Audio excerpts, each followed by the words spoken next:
The incident I'm speaking about occurred some days ago, but the matter has clearly not died down. In fact, it could snowball into another dramatic episode that will set up the India versus Australia cricket series that's scheduled to take place later this month perfectly for us all.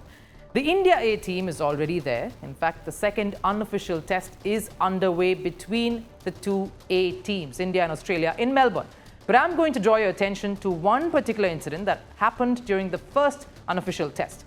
India A was accused of ball tampering. Now, it's a serious offence, but there has been no consequences thereafter. The latest is that the broadcaster Fox has released a clip that has the conversations between the umpires and the Indian players, particularly Ishan Kishan, which has stirred up the pot once again. Let's go back a little bit and tell you what exactly happened. Now, a week earlier, India A and Australia A were engaged in a test. It was the final day of the match. Controversy erupted when the umpires decided to change the overnight ball because of scratch marks on it.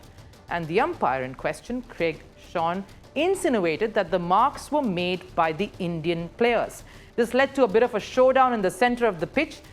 Indian team, led by Ishan Kishan, protested the ball change and, of course, denied all allegations that the ball had been tampered with. Umpire Shawn and Ishan exchanged some words there, and the conversation was heated. The umpire alleged that the Indian team had tampered with the ball, and that's why the ball had to be changed. Ishan Kishan reacted, and the umpires warned him that this could be showing dissent. The broadcaster released that video, and we have the exchange. Ishan, calling the move stupid, earned him a reprimand from the umpire.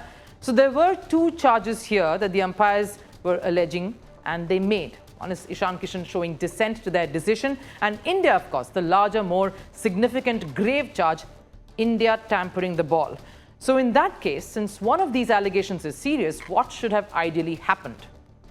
According to Cricket Australia Code of Conduct, India was set to face penalties, breaching Article 2.15, which pertains to changing the conditions of the ball. In fact, the law further states that the captain of the team, in this case, in this particular series, Ruturaj Gaikwad, would face further sanctions as well if found guilty. Guess what happened though? Both these charges, that of ball tampering and Ishan Kishan showing dissent, the Indian wicketkeeper showing dissent, were dropped, brushed aside completely. On a side note, India went on to lose that unofficial first test to Australia A.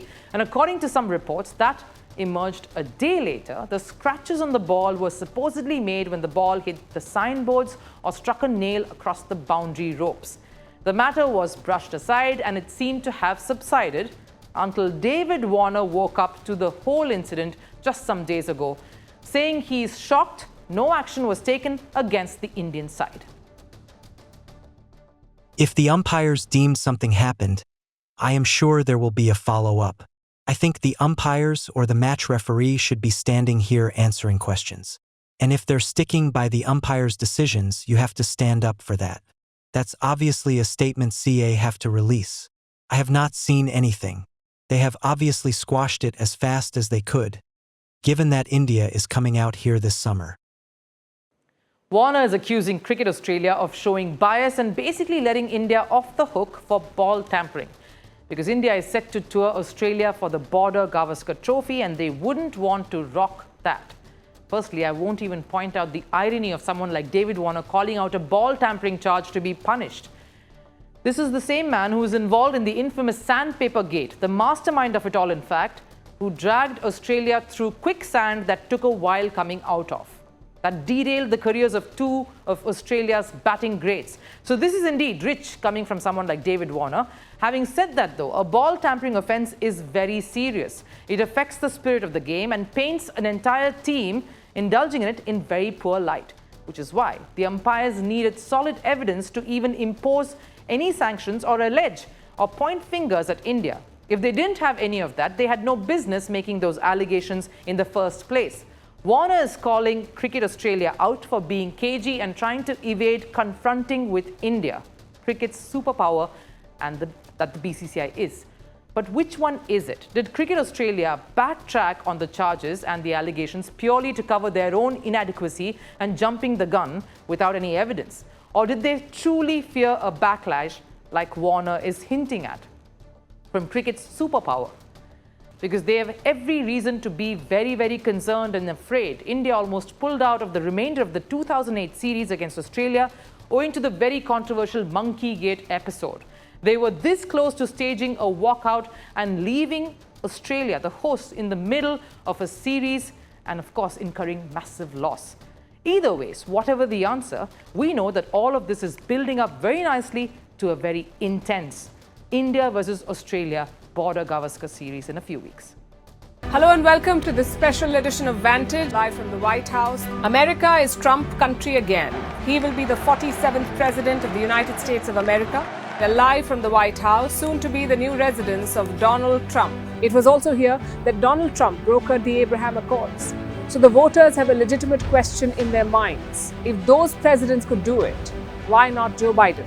The Arab voters want to punish the Democrats for supporting Israel. Joe Biden's shadow looms large over this election, and Kamala Harris may end up paying the price for it. This Trump hat, it says, President Trump save America. But this hat is made in China.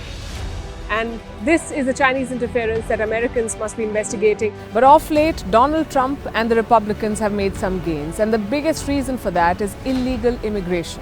This is more than just a march, they say. This is a demand for accountability. The excitement, the tension is palpable. You can see the security presence. You can see the number of police cars, government buildings like these again fenced up. We're at Harvard University, the alma mater of Kamala Harris. As the night progressed, numbers came in thick and fast, and Donald Trump was soon declared the winner. It's being called a historic comeback. Another American presidency will begin.